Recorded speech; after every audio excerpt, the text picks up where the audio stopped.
Proktologiya yo'nalishiga tegishli bo'lgan kasalliklar hozirgi kunda 200 tadan oshiq kasallik bor.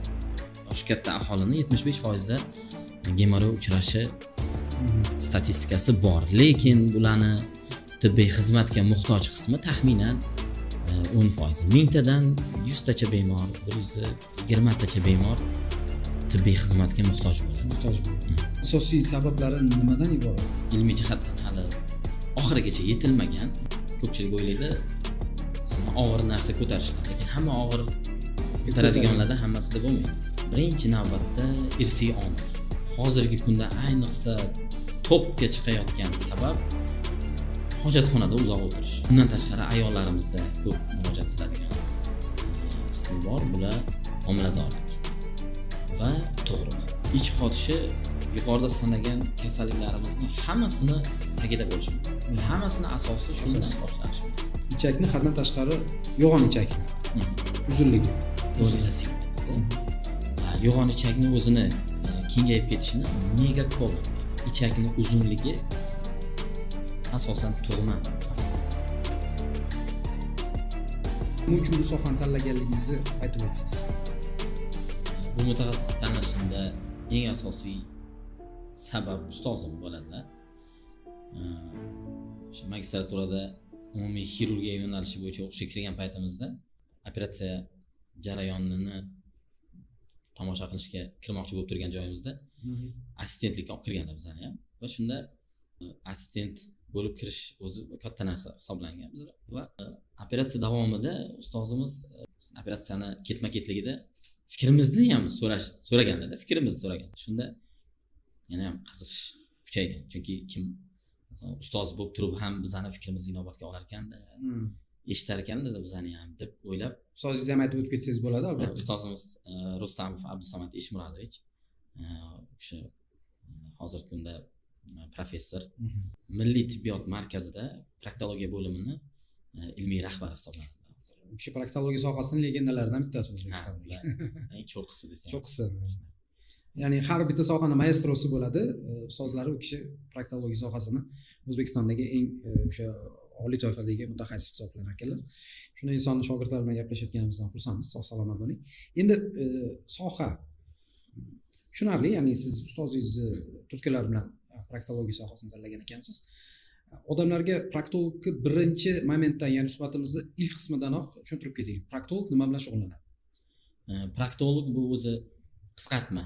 Biroz qisqartirilgan so'z. O'zi to'lig'i koloproktolog bo'ladi. Koloproktolog degani yo'g'on ichak va to'g'ri ichak kasalliklarini davolash bo'yicha, aniqlash, davolash bo'yicha olib boriladigan tibbiyotni sohasi hisoblanadi. Grekcha so'zdan olingan. Kolos degani yo'g'on ichak. Kolon degani yo'g'on ichak. Proktos degani to'g'ri ichak. Xo'p, aktual mavzular.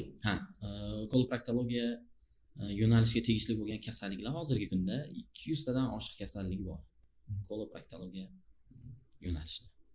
Ya'ni eng ko'p uchraydigan mana top bo'ladi-yu, trenddagi. Eng ko'p uchraydigan endi bir ovozda bu gemoroy.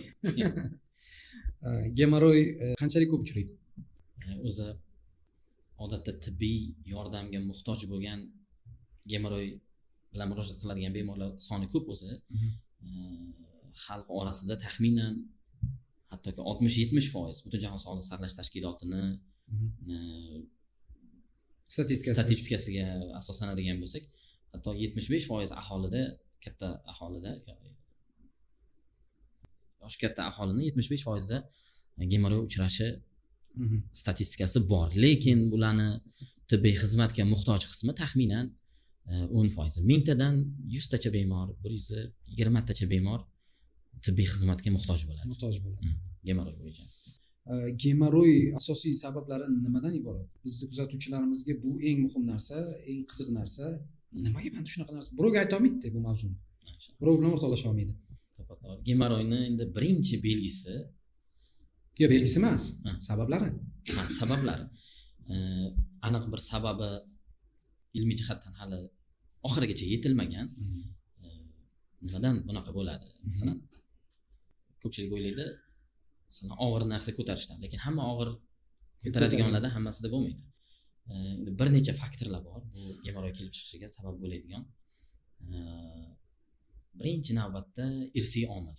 Masalan, bemorlarni murojaat qilib kelgan bemorlarning ko'pchiligidan so'ralganda ota-onalarida, yaqin qarindoshlarida, buvilarida, dodalarida bo'lishini aytadi. Nasliy faktor Eng muhim hisoblanadi.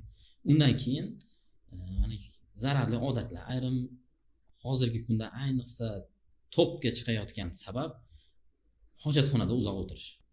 Telefon bilan kirib o'sha ijtimoiy tarmoqlarmi, boshqami, gazeta o'qishmi, shunaqa. Gazeta o'qimayapti shekilli, hech kim hojatxonada, hozir faqat telefon titishyapti. O'sha telefon bilan uzoqroq qolib ketilsa, ikkinchi sababi shu. Keyin albatta og'ir ko'tarish ham sabab bo'ladi. Og'ir ko'tarish bu masalan o'zini ko'tara oladigan og'irligidan ko'ra og'irroq narsani ko'tarishga to'g'ri keladi. Bu bir kishida bo'lishi mumkin. Ishxonada shkaf suradi, shundan bo'lishi mumkin. Og'ir ko'tarish. Undan tashqari ayollarimizda ko'p murojaat qiladigan qismi bor. Bular homiladorlik va tug'ruq protsessi. O'sha homiladorlik ko'proq ham sabab bo'ladi. Treshinalarchi? Gemorroy boshqa narsa, treshina boshqa narsa. Treshina bu anal yorig'i, ya'ni anaderma deydi tibbiyot tilida. To'g'richakni o'sha ustini qoplab turadigan shilliq qavatni anaderma deydi. O'sha shilliq qavatda darz ketish bo'ladi. Ya'ni qattiqroq axlat chiqayotgan payt anal kanalini o'sha elastikligi kam qismini yirtib chiqib ketadi axlat. Shu narsa anal yorig'i deyiladi. Bu umuman boshqa kasallik, gemorroy emas. Buni birinchi belgilari va asosiy belgisi og'riq. Muntazam og'riq. Muntazam og'riq. Hojatdan keyin ayniqsa kuchayadi. Bir necha daqiqadan, ayrim bemorlarimizda sutkalab ham davom etadi. Bir sutka ham og'riq qolmaydi. Parapraktit bu yiringli kasallik, to'g'richak atrof to'qimalarini, yumshoq to'qimalarni yiringli kasallik hisoblanadi. Bu ham odatda ko'p uchraydigan kasalliklardan biri. Ikki xil ko'rinishi bor parapraktitni. O'tkir parapraktit, ya'ni yiring yig'ilishi bilan, aktiv yiring yig'ilishi bilan kechadi. Ikkinchisi surunkali, ya'ni aktiv yiring yig'ish bosqichida yo o'zi to'qimani yorib chiqib ketadi yiring, yo'masa xirurgik aralashuv talab qiladi. Kesiladi, yiring chiqadi va o'sha yiring chiqadigan yo'li va birlamchi yiring tushgan o'choq, ya'ni darvozasi, yiring darvozasi orasida surunkali yiring oqadigan yo'l paydo bo'lib qoladi. Bular ham parapraktit guruhiga kiritiladi. Odatda proktologik kasalliklarni taxminan 15-20% tashkil qiladi. Mana siz suhbatimiz boshida 200 ga yaqin turdagi kasalliklar bilan shug'ullanadi dedingiz. Lekin asosan xalq tilida ko'p uchraydigan, xalqqa umuman murojaat qiladigan va internetdan qidirib topishga harakat qiladigan 3 ta kasallik haqida ozgina ma'lumot berdik. Eng asosiylari bular. Endi qarang, ich qotishi to'g'ridan to'g'ri mana shu 3 ta sanagan kasalligimizning sababi bo'la oladimi yoki bu mifmi? Albatta. Ich qotishi yuqorida sanagan kasalliklarimizni hammasini tagida bo'lishi mumkin. Hammasini asosi shundan boshlanishi mumkin. Chunki hazm yo'lidagi, me'da ichak traktidagi funksional buzilishlar borib organik buzilishlarga olib keladi. Ya'ni ish faoliyatini buzilishi keyinchalik o'sha yaqqol yuzaga keladigan kasalliklarga sabab bo'ladi. Yana bir orada bir savolni iltimos qilishgan edi. Shu savolni ham qo'shib kirgizib ketaman. Ichakni haddan tashqari yo'g'on ichakni uzunligi. Shunaqa holat ko'p uchrar ekan. Kasallik nomini hozir men yodimga sigma holat, dolixa sigma holat. Sigmasimon ichakni uzunligini dolixa sigma deydi. Yo'g'on ichakni o'zini kengayib ketishini megakolon deydi. Megakolon. Albatta bu kasalliklar ichakni uzunligi asosan tug'ma faktor. Patologiyami yoki patologiya emasmi?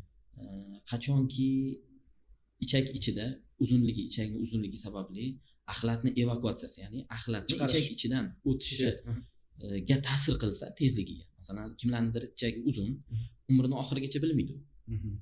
Ya'ni ichi har kun bir marta keladi yo 2 kunda bir marta keladi. Norma chegarasida ichi kelib yuradi. Buni bilolmaydi u odam, hech qachon ichagini tekshirmagunicha bilolmaydi. ya'ni hech qanaqa buzilish, unda shikoyatlar bo'lmaydi. U odam bilolmaydi, uni ichagi uzunmi, qisqami bilolmaydi. Qachon tekshirganimizda chiqadi, ular demak bizga shikoyat bilan kelgan bemorlar ich kelish qiyinligi yoki axlat kelmay bergan sayin, masalan 2-3 kun kelmasa, qorinda og'riqlar, bo'raydigan og'riqlar, haddan ortiq gaz to'planib, uni chiqarishga qiyinligi, shunaqa holat bo'ladigan bo'lsa, murojaat qilganda tekshiramiz, ichak uzunligini aniqlaymiz. Demak, bu bemorda ichakning uzunligi ma'lum bir kasallikka sabab bo'lgani. Do'lixa sigmani diagnostikasi qanaqa kechadi? Ya'ni ichaklarni odatda apparat yordamida ko'rib bo'lmaydi. Xuddi shunaqa. Ichakni tekshiradigan usul, do'lixa sigmani aniqlaydigan aynan usul bu irrigografiya tekshiruvi. Irrigografiya bu yo'g'on ichak axlat massasidan tozalanadi. Tozalangandan keyin klizma deylik, oddiy tilda. Xuddi shunaqa klizma qilinadi yoki o'sha spesial surgi dorilar bor, ichakni tekshiruvga tayyorlaydigan dori. O'shani ichgandan keyin bari yordamida qo'shimcha bari yordamida tekshiriladi. Orqa tomon. Chunki bari siz ya'ni rentgenda tushirilganda bari yuborilmasa ko'rinmaydi ichak, shuning uchun bari yordamida tekshiriladi. Endi qarang, odamlardagi mana shu 3-4 ta kasallik bo'yicha murojaat, yana keyingi savolga o'tib ketmasimdan bitta savolni tugatib ketay, kechirasiz. Do'lixa sigmani davolash usuli bu faqat operatsiya jarrohlik amaliyotimi yoki boshqacha usuli bormi? Ichak hech qanaqasiga qisqarib qolmaydi dorilar bilan. Dorilar bilan qisqarmaydi. Dorilar bilan qisqarib, o'zini xuddi ixcham shaklda bo'lmaydi. Chunki u tug'ma shunaqa bo'lgan bo'lishi mumkin edi, yuqorida aytdik. Odam shu uzun ichagi bilan tug'ilgan bo'ladi. Endi bitta narsa qarang. Semiz odam birdaniga beslashadi. Do'lixa sigma holati kelib chiqishi mumkin? Yo'q. Bu aloqasi yo'q yani. Yo'q. Shunaqa mif bor-da. Semiz edim, ozdim veslashadim, mana do'lixa sigma keyin paydo bo'ldi. Yo'q, bo'lishi mumkin emas. Shuni proktolog sifatida fikringiz. Ya'ni semiz odam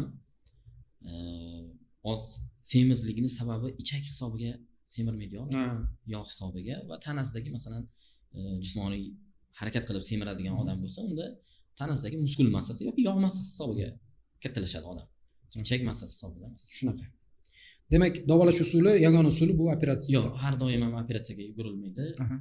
Avvaliga agar ichakni evakuatsiya, ya'ni axlat o'tish, gaz o'tish funksiyasini tiklay olsak, dori-darmon bilan yoki o'sha bemorni hayot tarzini o'zgartirib tiklay olsak, unga yetadi shu narsa.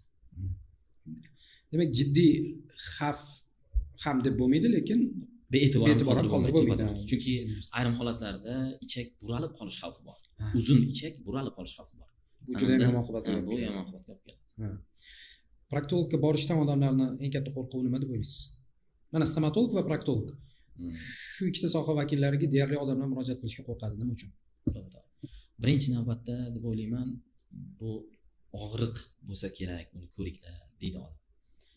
Va keyingidan endi bu ijtimoiy stereotiplarimizdan, ya'ni mentalitetimizga bog'liq. Sababi endi avrat joylarni hamma odamga ba'zan doktor bo'lsa ham ko'rsatgisi kelmaydi albatta. Bu shunaqa sababi. Keyin yana bitta sababi bor, bular masalan oldin o'tkazilgan hayotidagi opti, masalan bir safar borganda, например, bizda ko'p bo'ladi, parapraktik bilan kelgan bemorlarni yiringini hammasini ham narkozda qilish iloji bo'lmaydi-da. Shu mahalliy anesteziya, mahalliy og'riqsizlantirib kesganda bemor og'riq his qiladi, keyingi safar illo billo yaqinlashmaydi. Tushunarli. O'zi kolonoskopiya haqida o'zi og'riqli prosesmi yoki diagnostikasiga chiqib gapirasiz? Kolonoskopiya bu endi yo'g'on ichakni tekshiruv eng standartga kiritilgan shu kecha kunduzdagi eng aktual tekshiruvlardan biri hisoblanadi. Deyarli hamma yo'g'on ichak operatsiyalarida kasalliklarga diagnostika qo'yishda deyarli hammasida kolonoskopiya qilinadi.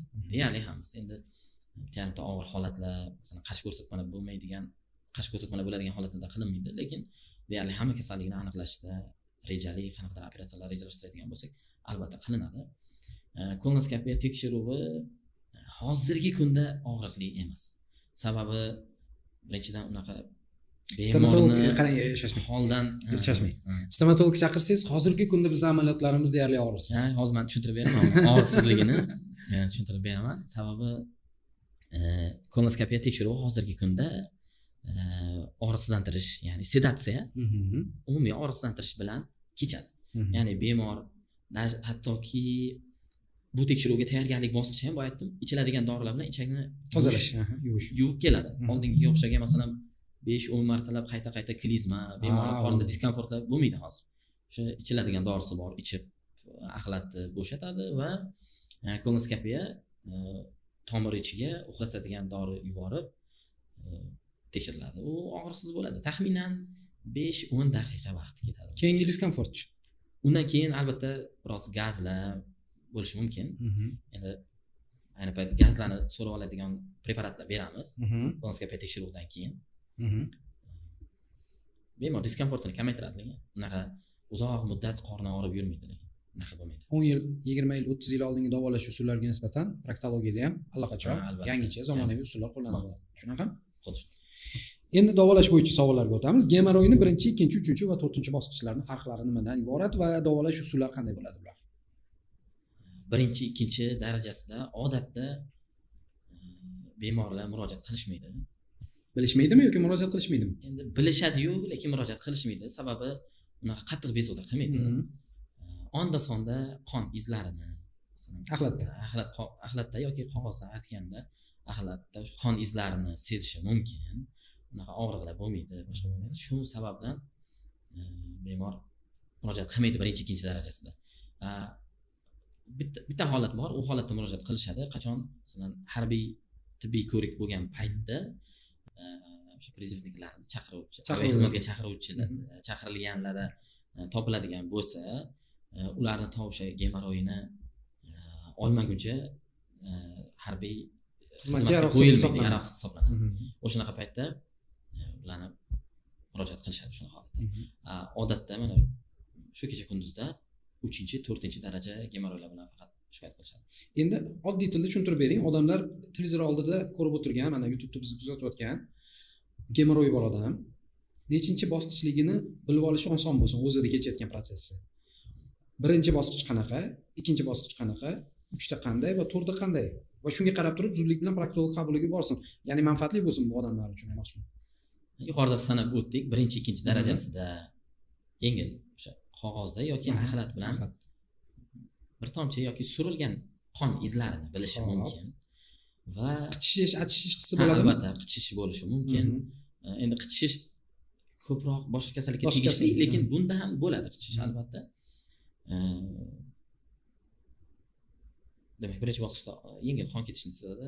2-chi bosqichda o'sha peronal sohasida tugunchalar borligini ayniqsa yuvayotgan paytda, yegana paytida sezishi mumkin. So'gal deyishadi. Ha, xuddi shunaqa. So'gal deb o'ylashadi. So'gal deb o'ylashadi. Xuddi shunaqa. Yoki terini burmasi deb o'ylashi mumkin. Va 3-chi bosqichida o'sha ichki bavosin tugunlari chiqishda boshlaydi va bemorga juda qattiq diskomfortlar boshlanadi. Abelning qon ketishi ham mumkinmi? 3-chi bosqichda o'sha qon ketishi ko'proq bo'ladi. Va uni gemoroyni kirib chiqishini, ya'ni anal kanalga kirib chiqishini seza boshlaydi odam. Sababi ayrim holatlarda o'zi qo'li bilan ham to'g'rilab qo'yishi mumkin. Yuvayotgan paytda kirgizib yuboraman deyishadi. Bor shunaqa bemorlar. O'zim joylab yuboraman deydi. Xuddi shunaqa. Va 4-chi darajasida umuman anal kanaliga to'g'rilanmay qoladi. Qon ketishi juda ham ko'p miqdor bo'ladi. Hatto shunaqa og'ir holatlar bo'ladiki, qon ketish evaziga gemoglobinlari tushib ketadi. 50-60 grammlar litrgacha tushib ketadi. Mana shu. Demak, hurmatli kuzatuvchilar, agar siz mana shu doktorimiz sanab bergan 4ta bosqichning belgilari bo'ladigan bo'lsa, bu jiddiy muammo ekanligini eslatib o'tmoqchimiz va albatta qo'rqmasdan, uyalmasdan proktolog qabuliga borishinglar kerak bo'ladi.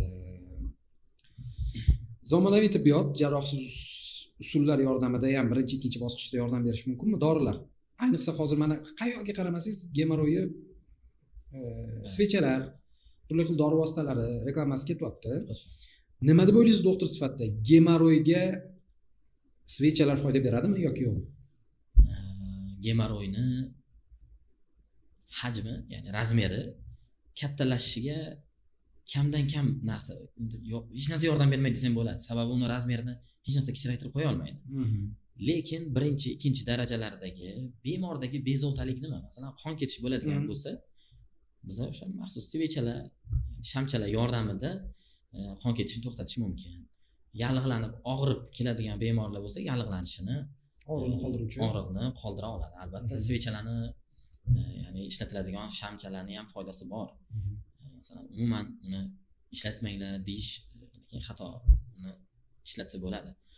Lekin shifokorni maslahatsiz, u kasallik nimaligini bilmasdan o'zicha svechani qo'yish yaxshi emas. Ayrim kasalliklarda hatto svecha yomon ta'sir qiladi. Nima?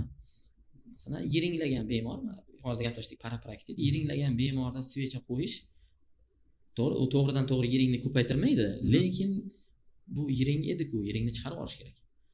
Tibbiyotda oltin qoida bor. Yiring bor joyni albatta ochib, yiringni chiqarib ol degan qoida bor. O'sha masalan uni kechroq murojaat qilishiga sababchi bo'lishi mumkin. Svecha yomon oqibatlarga olib keladi. Undan tashqari masalan bilmaymizki, bemorda onkologik kasalliklar hozirgi kunda masalan dunyoni muammosiga aylanayotgan onkologik kasalliklarni ham rivojlanishini, ya'ni kech bosqichlarida bilib qolish mumkin-da. Sababi bemorlar svechalarni oladi, og'riq qoldiruvchi yoki tiklovchi svechalarni, yallig'lanishni qaytaruvchi svechalarni ishlatishadi, lekin uni bilmaydigan onkologiyaligini. Oxirgi bosqichda kechroq, qancha kech murojaat qilinsa onkologiyada shuncha rezultat yomon. Shu farmatsevtlarga ham shuni iltimos qilib qolar edik, mana doktorimizni litsolari yordamida. Ya'ni sizlarga kelib mana shunaqa og'riq bo'layotgan odamga to'g'ridan to'g'ri dori yoki svecha tavsiya qilishdan oldin albatta eslatib o'tinglar. Zudlik bilan proktolog qabuliga boring. Hozircha mayli yordam beradigan narsani beraman, lekin sizda treshinami, gemoroymi, balki og'riq, balki onkologiyadir doktorimiz aytganlaridek. Shuning uchun juda ham xavfli protsesslar, ehtiyot bo'lish kerak va jiddiy qarash kerak bu narsaga. Endi qarang, qachon operatsiya bo'lishi shart bo'ladi, qilish shart bo'ladi, ya'ni kasallik. Deylik gemoroyi qachon biz operatsiyaga majbur qolamiz? Albatta, har bitta kasallik haqida albatta alohida gaplashgan ma'qul. Operatsiyasi bo'yicha yiringlik kasalliklar bu albatta operatsiya kechiktirib bo'lmaydi. Ularni kechiktirib bo'lmaydi. Albatta operatsiya qilish kerak. Aniqlangan zahotida operatsiya qilgan yaxshi. Endi aynan gemoroyga keladigan bo'lsak, gemoroyni bu rejali asosda qilinadigan operatsiya hisoblanadi, ya'ni shoshma-shosharlik qilmasdan, chunki bemorda qo'shimcha kasalliklari bo'lsa, ularni aniqlab, ularni ham operatsiya qiladigan bo'lsak, bemorda ahvoli undan ham og'irlashmasligi kerak.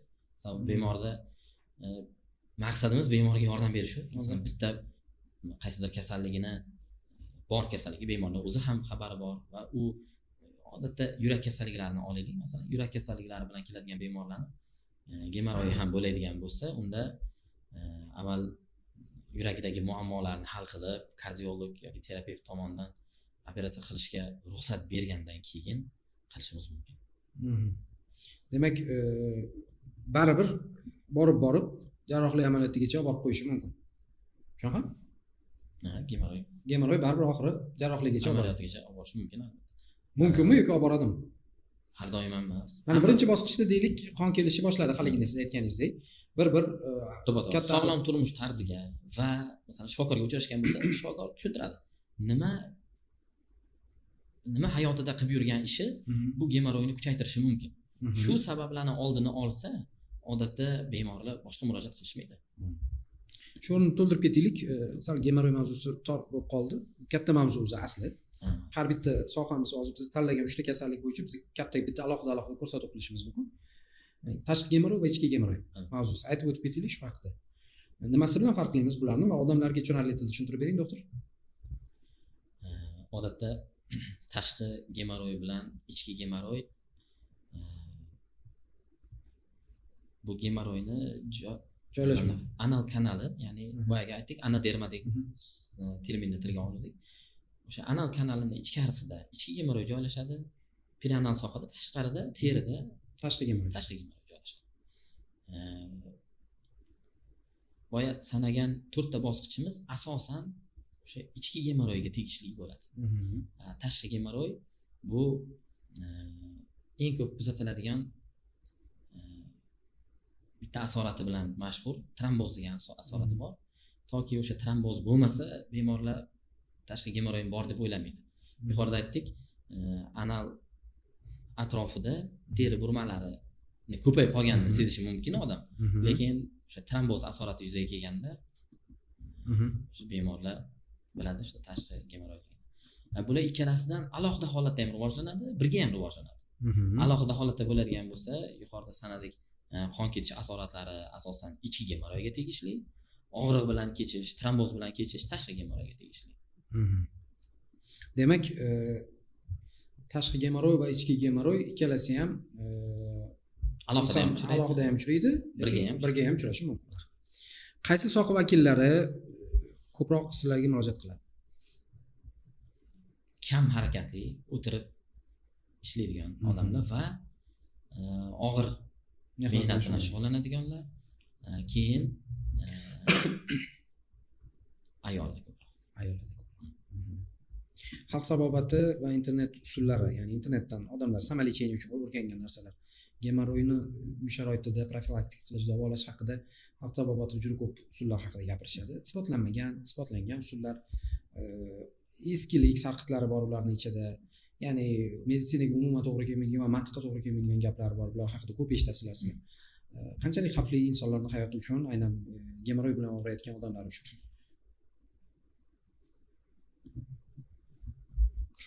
Har xil usullarni. Qanaqa qiziq usullarni eshitdingiz? To'qnashib kelganmiz, masalan, kerosin ichadi, kerosin qo'yishadi. Har xil bankalar qo'yishadi. Bir marta o'zimning praktikamda bo'lgan qiziq hodisani aytaman. Bir bemor zuluk qo'ygan va qon to'xtamay qolgan. O'shanda keldi. Endi shu narsalardan ehtiyot bo'lish kerak-da. Avvalambor gemoroymi yo'qmi, lekin uni zuluk qo'ygan sohasi to'g'ri qo'yilgan. Lekin bemorda o'sha gemoroy tugunining yonida yiring ham bor ekanda. Og'rig'i to'xtamagan. Bu og'rig'i to'xtaydi deb borgan, lekin u yiring bo'lib chiqdi. Ham qon to'xtamaganda balki yiringlash jarayoni baribir kattalashib kelgan bo'lardi bemor. Shuning uchun qanaqa bir xalq tabobati bilan, nima bilan shug'ullanish uy sharoitida mayli qo'llash mumkin. Avval diagnozni aniqlash kerak-da. Aniqlab olish kerak. Diagnozni aniqlash kerak. O'zi shifokorga borsa, hech qachon ham hozirgi kunda kelgan bemorni hammasini darrov operatsiya qila olmaydi. Shundan qo'rqishadi. Endi tekshiruvgacha bo'lgan proses ham odamlarda haligi qo'rqinch uyg'otadi. Boya uni javobini aytib o'tib ketdik. Endi qarang, ayollar va erkaklar ko'proq ayollar uchraydi deyapsiz. Sabab nima ayollar? Yo'q, gemoroy uchrashi erkaklarda ko'proq. Erkaklarda ko'proq. Sabab nima deb o'ylaysiz? Nasliy moyillik. Boya aytib o'tganimizdek, og'ir jismoniy mehnatlar va spirtli ichimliklar. Ya'ni yomon odatlar. Va palaparcha ovqatlanish. Palaparcha. Haddan tashqari palapartish, ichi qotirib qo'yadigan dahshatli ovqatlarni yeyishadi, keyin uni yomon chiqmog'i ham bor, to'g'rimi? Chiqishi yomon ketishi mumkin juda ham. Ayollarning necha foizi tug'ruq paytida gemoroy kasalligiga yoki o'sha homiladorlik davrida necha foiz ayolda 10 tadan nechtadir qilib olaylik, gemoroy xavfi bor. Bo'lib qolish xavfi bor. Yani hozirgi kunda men ishlaydigan ishxonamning yonida raddom bor. Raddomda hayotiy praktikamda uchragan foizni aytishim mumkin. Taxminan 40% bemorda uchraydi. 40% tug'ruqqa kelgan ayolda gemoroy bo'ladi. 10 tadan 4 tasida ekan. Tug'ruq jarayonida shu bezovta qiladi. Bezovta. Qolgan yuqorida aytdim, butun aholini 65-70% gacha uchraydi deb. Qolganlarda bezovta qilmasligi mumkin. Lekin o'sha 10 ta bemor, 10 ta tug'ruqqa kelgan ayoldan 4 tasida albatta shikoyatlar bo'ladi. U yoki bu ko'rinishda. Umuman tug'ruq prosesi-chi xavflimi? Nima deb o'ylaysiz? Ko'pchilik tug'ruq og'ir kechibdi, gemoroy chiqib ketibdi va hokazo degan gaplar. Noto'g'ri kuchanishdan albatta gemoroy chiqadi. Noto'g'ri kuchanishdan gemoroy chiqadi. Risk kimlarda boya aytib o'tgan savolimizga balki yana takroriy bo'lib qolishi mumkin. Kim ehtiyot bo'lsin? Gemoroy bo'lib qolish xavfi yuqori. Ko'p o'tirib ishlaydiganlar, og'ir mehnat qiladiganlar, zalga aktiv, og'ir intensiv og'ir trenirovka qiladigan sportchilar sportchilar ehtiyot bo'lishi kerak va o'sha homiladorlikda ayollarimiz endi o'zlarini mashqlari bor, o'sha mashqlarini qilib yurishsa ancha oldin olgan bo'ladi. Xo'p, biz o'zi umuman proktolog bilan suhbat bo'lishidan oldin baribir ozgina tayyorgarlik ko'rasiz. U yoki bu odamlardan muammoying bormi deb so'raysiz. Bitta tanishimiz iltimos qildi. Operatsiya qildirsam agar unda aniq gemoroy, biladi gemoroyligini. Operatsiya qildirsam vasстановлениеga qancha vaqt ketadi va nimalarni boshdan kechiraman. Shuni aniq so'rab bering, keyin murojaat qilaman deb iltimos qildim. Bu ko'p murojaatlar shunaqa bo'ladi o'zi. Ma'no jihatdan shunaqa. Ya'ni qanchada tiklanaman. Endi qilinadigan usuliga qarab 15 kundan 1,5 oygacha tiklanish talab qiladi. Endi yana gemoroyni kattalik darajasiga ham bog'liq. Gemoroy masalan yuqorida aytganimizdek 2-3 daraja, lekin bemorni tinmay bezovta qilib yuribdi. Shunaqa holat bo'ladigan bo'lsa, 2-3 darajali gemoroylarda tiklanish tezroq bo'ladi. Uni ustida yuqorida ozgina silka qildingiz. Zamonaviy davolash usullari. Hozir lazerda davolash bor. Mala-invaziv usullar deydi, kichik jarohat beradigan usullarda. Shunda tiklanish tezroq bo'ladi. Lekin juda ham katta gemoroylar, ularni hatto ayrimiga lazer orqali qilishning imkoni bo'lmaydi. Lazerni kuchi yetmaydi. Bunaqa holatda kesib olishga to'g'ri keladi. Hayotingizda umuman tajribangizda uchratgan eng qo'rqinchli holat qanaqa dahshatli holatda uchratgansiz? Mana bizlarni hayratga solish juda ham qiyin emas. Qiyin to'g'rirog'i, ya'ni aytmoqchimanki, biz hayratlanmaymiz ko'p narsadan. Lekin proktologga ham hayratga soladishi mumkin bo'lgan narsalar bormi? Yo'g'on ichakka tegishli bo'lgan yo'g'on ichak yallig'lanish kasalliklari. Biza koloproktologiya yo'nalishini eng og'ir kasalliklari yo'g'on ichak yallig'lanish kasalliklari. Shunaqa holatlar bo'ladiki, dori darmon ham, operatsiya ham yordam bera olmaydi bemorga. Yordam bera olmaydi. Nima chora ko'riladi bu vaziyatda? Tibbiyot ojiz. Endi shu kecha kunduzda ilmiy isbotlangan usullarda davolash olib boriladi standart bo'yicha. Endi sababiki yo'g'on ichak yallig'lanish kasalliklarini hali tubiga yetib borilmadi. Nima sababdan kelib chiqadi? Bir nechta faktorlari bor. Bir nechta patologik omillar, boshqa narsalar aniqlangan, lekin ularni hali to'g'rilaydigan darajagacha yetmadik. Lekin ustida ishlanyapti. Ha, albatta. Bemorlarda shu kecha kunduzda qo'llanayotgan usullar ham effektiv albatta. Effektiv. Endi bunaqa og'ir bemorlar kam bo'ladi, lekin uchrab turadi. Umuman gemoroy haqida gaplashayotganda biz faqat kattalar haqida gaplashyapmiz, lekin xavfli mavzu bor-da bitta. Qo'rqinchli, og'riqli va xavfli mavzu. Bolalarda uchraydimi bu holat va qanchalik uchrayapti? Bolalarda juda ko'p. Ayniqsa shu kunlarda menga murojaat qilayotgan ijtimoiy tarmoqlardan yoki tanishlar orqali o'sha murojaat qilayotgan bemorlarni shu kecha kunduzda ayniqsa juda ko'p murojaat bo'ldi men o'zimga ham. Odatda yosh bolalarning operatsiyalari bilan kattalarni shifokori shug'ullanmaydi. Lekin baribir proktolog sifatida sizga murojaat qilishadi. Proktolog sifatida maslahatlar berishim mumkin. Va odatda o'sha bolalar xirurgiya yoki bolalar o'sha koloproktologiya mavzusida ko'proq ishlayotgan shifokorga yo'naltiramiz. Sabab nima? Yo'naltirish haqida gapirmayman. Albatta nima? Qabziyat. Eng ko'p sabab shu, qabziyat va bolani odatlarini kontrol qilmaydi-da. Ota-onalar masalan ayrim payt bo'ladi, hojatxonaga kirishdan oldin telefon bilan kiradi. Yosh bolalar ham masalan o'tirsin, o'sha hojati bemalol chiqquncha o'tirsin deydi, o'tirib qoladi bola uzoqroq vaqt. Odatda 3 daqiqadan 5 daqiqagacha ichagimiz bo'shaydi o'zi. Undan keyin o'tirish bilganimizdek gemoroyni kattalashishiga olib keladi. Tushunarli. Endi savol qichish holatlari.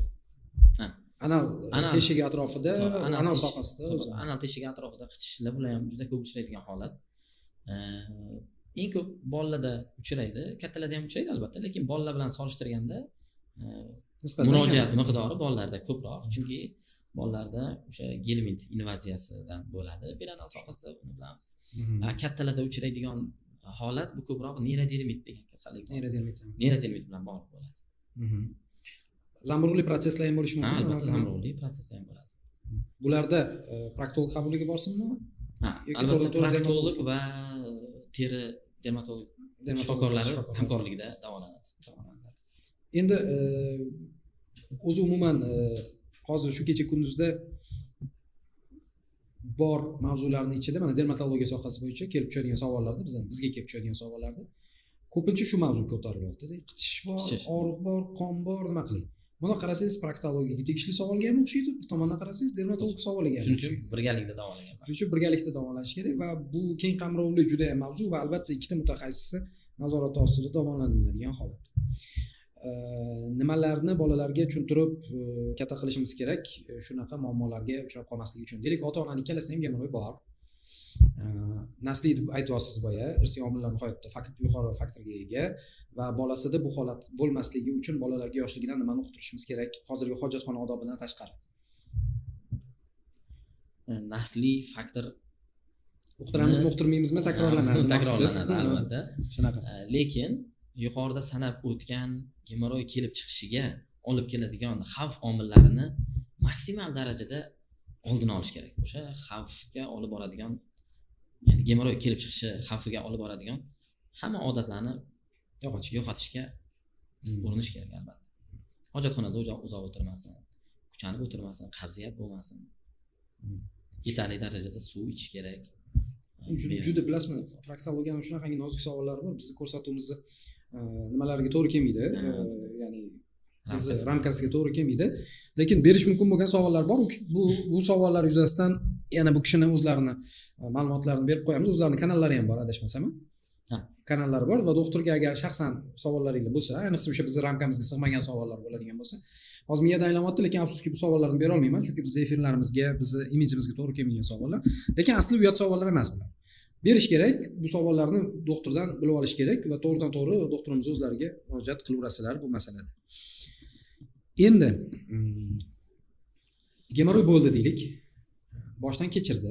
Operatsiya qildik. Восстановлениеdan keyin chiqib ketdi uyga. Takrorlanadimi yoki bir umrga qutiladimi gemoroy? Albatta, retsidiv degan narsa.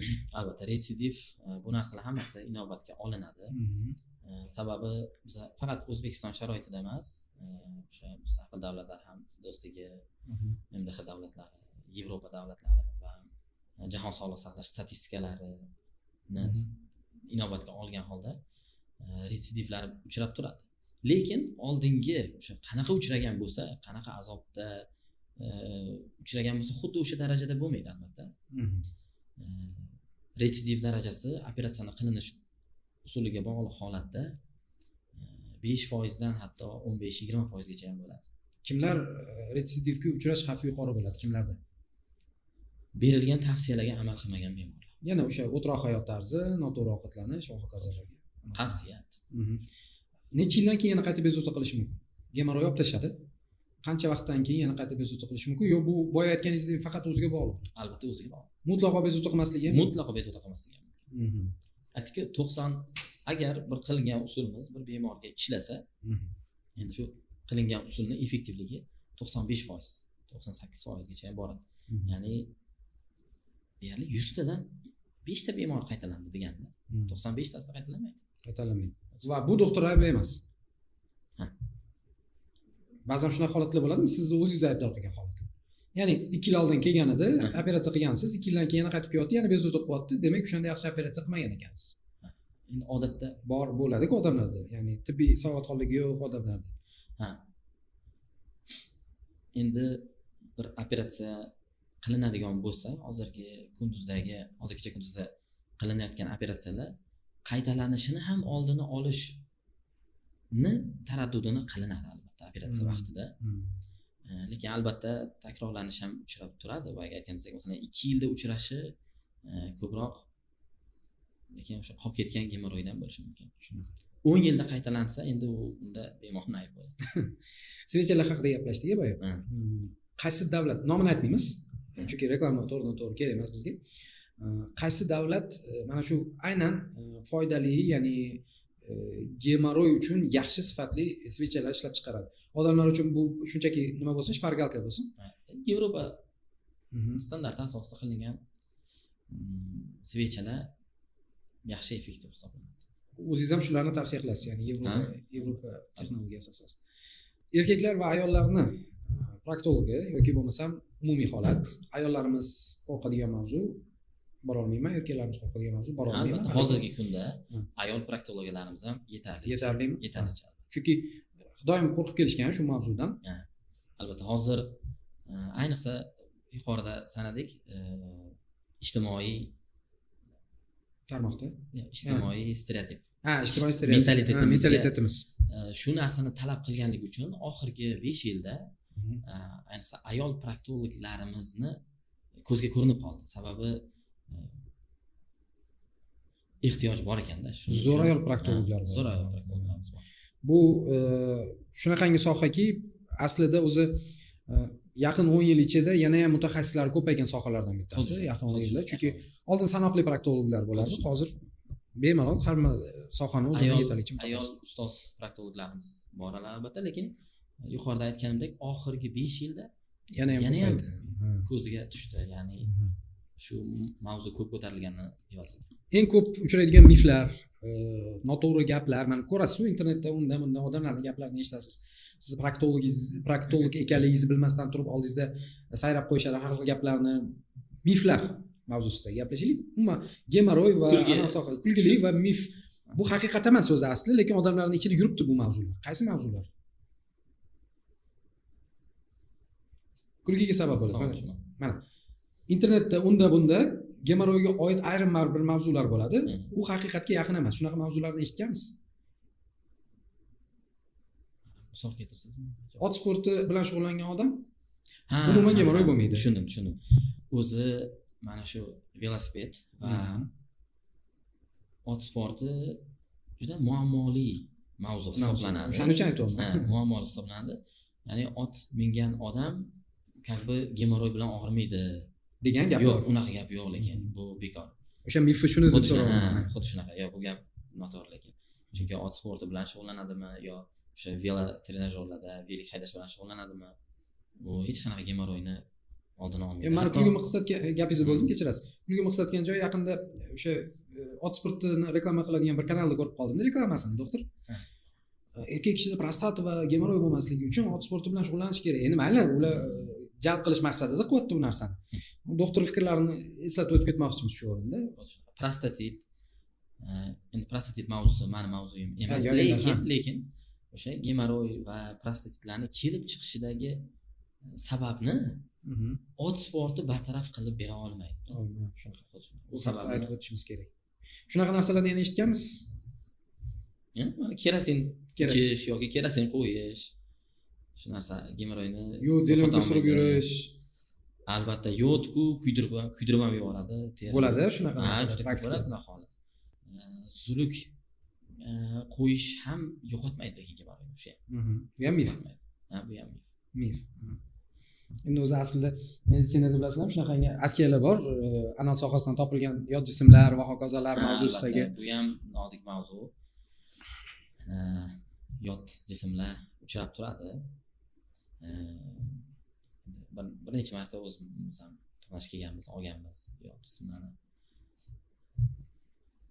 Haligi bular ko'proq lekin proktologiyaga tegishli emas. Bular ko'proq menimcha bu bemorlarni ko'proq ruhshunoslar ko'rish kerak. Shunaqa davolash kerak. Shu yod jismlar mavzusi juda ajoyib mavzu. Doim proktologiyaga oid qanaqa savol bo'lsa yod jismlarga borib taqaladi. Shuning uchun o'zi asli juda ehtiyot bo'ladigan mavzu. Lekin endi bilasizmi, mentalitet deb mavzularni yopaveradigan bo'lsak, ya'ni yopib tashlasak biz, senzura qo'yib tashlasak, ya'ni mavzularga kimdir aytish kerak-ku. Siz aytishingiz kerak, men aytishim kerak bo'lgan mavzularni kimdir gapirmasa, bu odamlarning ichida bor. Yod jismlarni o'zi avvalambor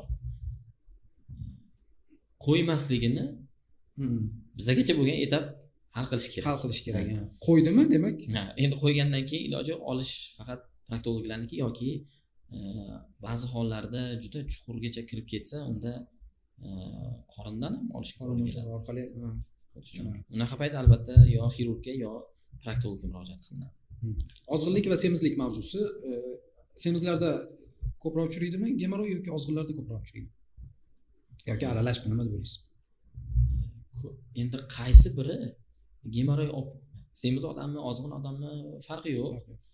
Lekin qaysi biri o'sha gemoroy olib kelishiga sababchi bo'ladigan zararli odatlarni ko'proq qilsa, o'shanda uchraydi. Semizlarda ham ko'ramiz. Treshinadachi? U ham xuddi shunaqa. Unda ham shunaqa. Qabziyat kimda bo'lsa, axlati qattiq chiqsa, normada katta yoshdagilarni qabziyat qiynaydiganlar juda ham ko'p. Shu haqida aytib o'tib keting, chunki qabziyat ham diareya bilan qabziyat masalan birgalikda gapiriladigan bo'lsa, qabziyat albatta ko'p uchraydi diareyadan ko'ra. Qabziyat ko'proq o'zi aholi ichida, dunyoda ham qabziyat ko'proq hisoblanadi. Chunki iste'mol paketimiz shunga olib boradi. Yeb ichayotgan narsa. Albatta. Qabziyat deb qachon aytiladi? Odatda masalan odamni axlat qilish umumiy normasi qabul qilingan qanaqa? Bir kunda 3 martagacha ichib kelishi normal. 3 martagacha. Haftasiga 3 marta kelishi ham normal. Bu metabolizmga, individning metabolizmiga bog'liq. Yeb ichishimizga bog'liq, metabolizmga bog'liq, va aytgandek ichaklarni o'ziga xos anatomiyasiga bog'liq. Shundan oshadigan bo'lsa, demak, haftasiga 3 marta emas, haftasiga 2 marta, 1 marta bu qabziyat deymiz bu holat. Qabziyat deymiz va risk guruhiga kirgizamiz, gemoroy xavfi paydo bo'lib, treshina gemoroy xavfiga yaqin turadigan odamlar. Xuddi shunaqa. Bunaqa bemorlarimizni avval qabziyatini bartaraf qilib, gemoroy bilan birdaniga davolanadi albatta. Avval qabziyatini bartaraf qilib, keyin o'sha gemoroyni hal qilishga o'tamiz. O'zi umuman ya'ni axlat strukturasi haqida ham ozgina aytib o'ting, eslatib o'ting. Ya'ni bemorlar bilib qo'ysin, qanday holatda normal holat, qanday holatda уже qandaydir yordam talab qilyapti organizm. Bu gapirishimiz kerak, bu mavzu chunki gapirilmasa bo'lmaydigan mavzu. Axlatni qattiqligini, konsistensiyasini proktologiyada shkalaga bo'lingan, Bristol shkalasi deydi. Bemorlar foydalanishlari mumkin, internetdan ham ko'rib. Albatta. Bristol shkalasida 7 ta konsistensiyaga bo'lingan axlat. Birinchi, ikkinchi darajadagi shkalani birinchi, ikkinchi darajasidagi axlat kelishi bu qabziyat. 3-chi, 4-chi, 5-chi daraja keladigan konsistensiyalar bular norma hisoblanadi. 6-chi, 7-chi shkaladagi holat diareya deyiladi. Endi kimda birinchi, ikkinchi shkala bo'lsa, albatta qabziyat murojaat qilish kerak albatta shifokorga. Kimda 5-chi, 6-chi, 7-chi daraja bo'lsa, ular ham murojaat qilish kerak. Proktologni eshigigacha olib borish kerak bo'lgan eng asosiy 3 ta narsani aytib o'ting menga. Ya'ni kuzatuvchilarimizga, menga emas, kuzatuvchilarimizga. Ya'ni savol boshqatdan beraman. Proktologni eshigini tagiga olib borish kerak bo'lgan 3 ta asosiy sabab. Bemorni proktologga murojaat qilishi shart bo'lgan 3 ta asosiy sabab. Belgi desak ham bo'ladi. Hech qanaqa endi hozir bemor siz yo'naltirishingiz mumkin. Biron bir mana odatdagi yashab yurgan holatimizda, bizani ya'ni hayot tarzimizda, shu kecha kunduzda uxlab turgan paytimizda hech qayerimizda og'riq, hech qayerimizda ortiqcha narsa bo'lmasligi kerak. Lekin masalan qorinda g'uldirash bo'ladimi yo hojatda qon izlari, hojat vaqtida og'riq bo'lishi yoki og'riqsiz qanaqadir perinatal sohada hosilalarni paydo bo'lishi, bular albatta shifokorga murojaat qilish kerak. Albatta. Zudlik bilan murojaat qilish kerak bo'lgan holatlar. Oldini olish osonroq, to'g'rimi? Ha, albatta. Ya'ni sizlar qo'rqqan o'sha jarrohlik amaliyotigacha bormasligi mumkin shunday. Xuddi shunday. Ba'zan shunday holatlar bo'ladi, oldi olinsa yetib bormaysizlar o'sha 3-4 darajadagi og'ir holatlarga. Endi avvalambor bular o'zi proktologiya sohasi bo'yicha biz yana alohida ko'rsatuvlar qilamiz, chunki har bitta siz bilan umumiy gaplarni gaplashgandan tashqari bitta kasalliklar bo'yicha to'xtalish kerak. Har bitta o'sha 200 ga yaqin kasalliklarni eng to'plarini tanlab gaplashganimizda, eng ko'p uchraydiganlarini olib gaplashganimizda ham bitta alohida ko'rsatuv bo'ladi. Siz bilan va'dalashib olamiz, bemorlar uchun albatta unaqa ko'rsatuvlar qilib beramiz, xudo xolasa.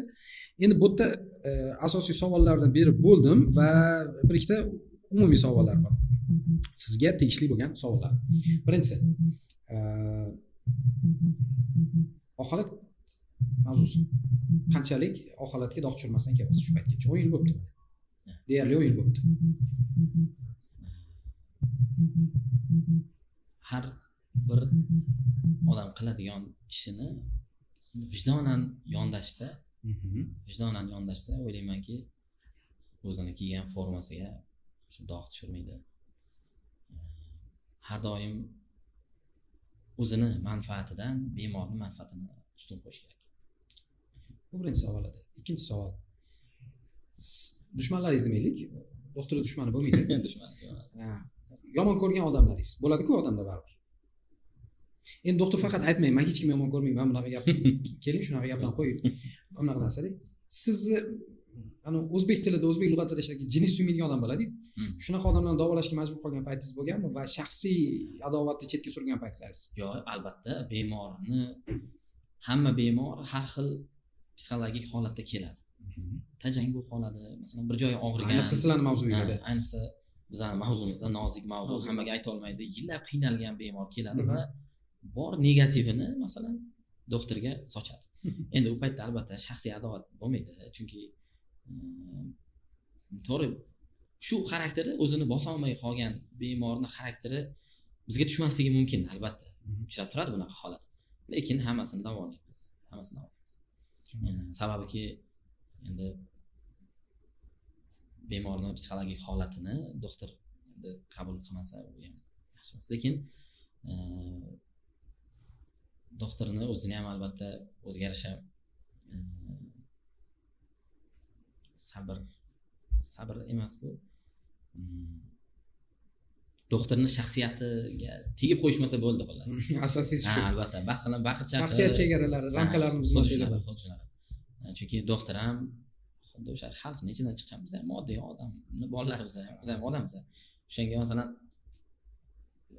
bir odamga qattiq gapirishdan oldin u odam ham o'ziga o'xshagan. Masalan, u odamga sizga nima yoqmasa unga ham o'sha yoqmaydi, albatta. Masalan, kim so'kingan yoki urgan yoki o'sha tartibsizlik qilgan odam bilan kim xuddi shunaqa javob bersa o'ziga yoqadimi, o'ziga yoqmaydi. 10 yil oldingi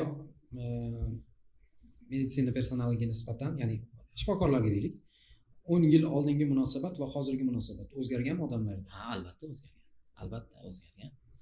Yaxshi tomonga o'zgargan.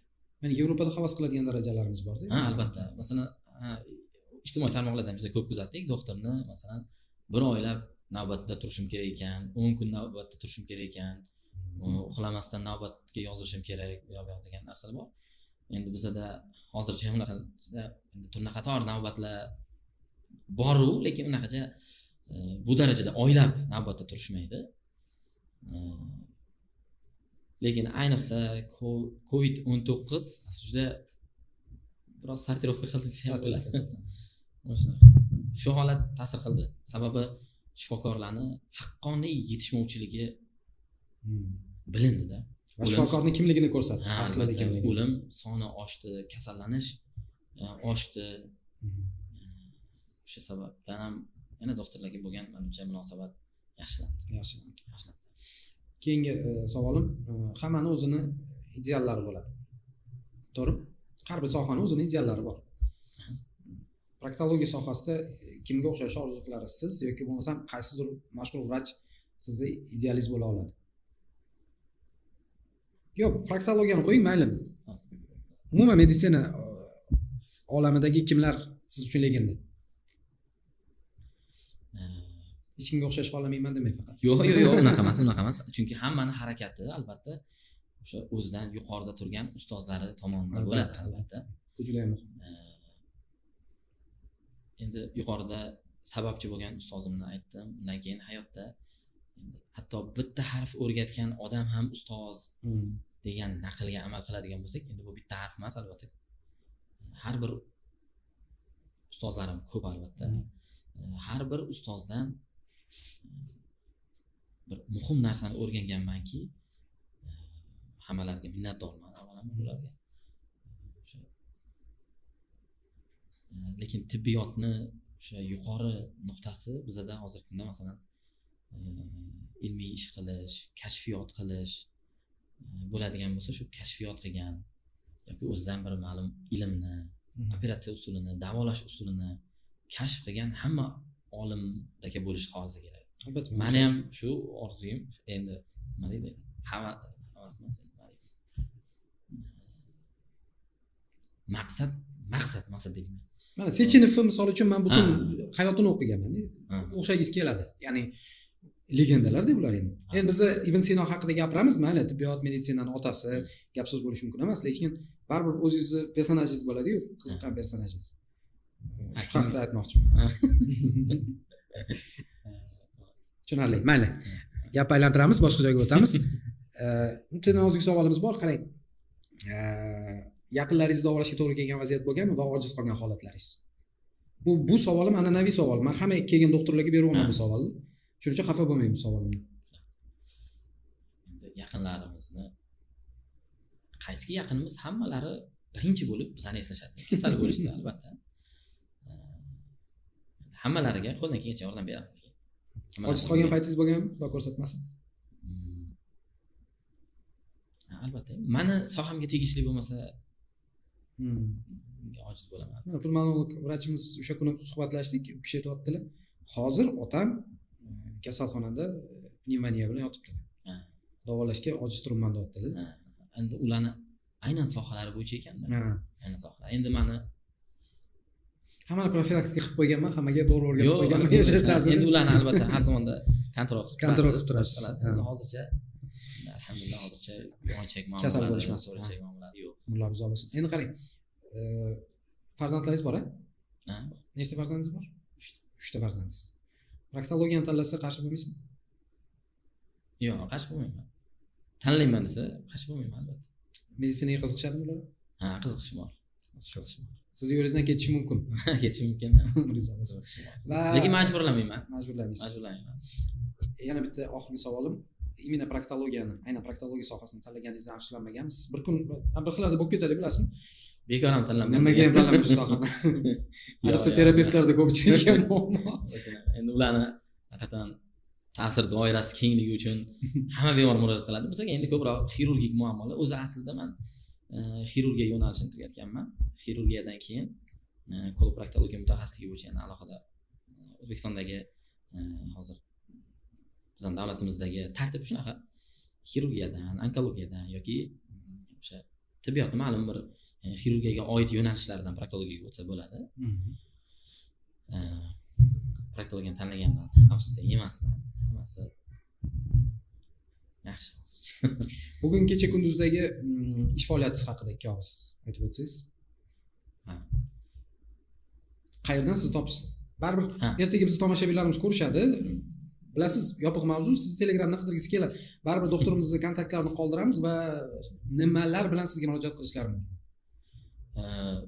Hozirgi kunda ish joyim, asosiy ish joyim Toshkent shahridagi birinchi shahar klinik shifoxonasi.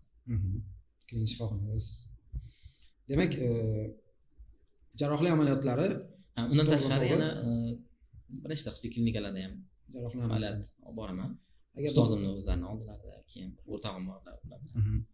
Doktorimizdan to'g'ridan-to'g'ri konsultatsiya kerak bo'lsa, albatta Telegram orqali u kishini YouTube kanalimiz tagida, videoni tagida ma'lumotlar bo'ladi. U kishiga o'tib shaxsan yozishingiz mumkin. U kishi va'da berdilar hozir. Ya'ni agar bemor yozsa, o'zim javob beraman deb. Yordamchilar emas, assistentlar emas, o'zim javob beraman. O'zlari javob beradi. Vaqtingizni ayamasdan bizni shu kamtarona ko'rsatuvimizga tashrif buyurganingiz uchun kattakon rahmat. Omongiz uzoq bo'lsin. Tibbiyot sohasi bo'yicha birinchi marta qo'l urildi bu sohaga, bu yo'nalishga. Fikringiz qanaqa? Albatta kerak.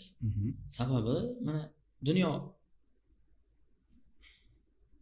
praktikasiga murojaat qiladigan bo'lsak, bizdan ozgina sal uzoqlashsak, masalan, Rossiyada juda ham ko'p tibbiy podkastlar.